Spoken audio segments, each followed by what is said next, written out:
കാട്ടാനയുടെ ചവിട്ടേറ്റ് തോട്ടം തൊഴിലാളി മരിച്ചു. കരുവാരക്കുണ്ട് മണലിരാംപാടത്ത് ചൊവ്വാഴ്ച രാവിലെ 7-നാണ് സംഭവം.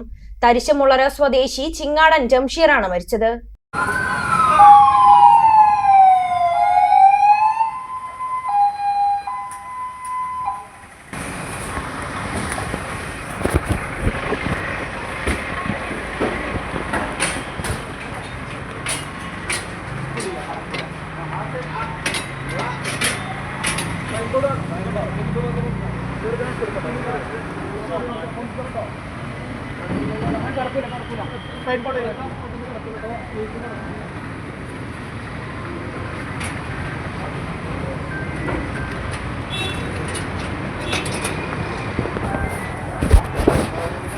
രാവിലെ ജോലിക്ക് പോകുന്നതിനിടെയാണ് ജംഷീറിനെ കാട്ടാന ആക്രമിച്ചത്.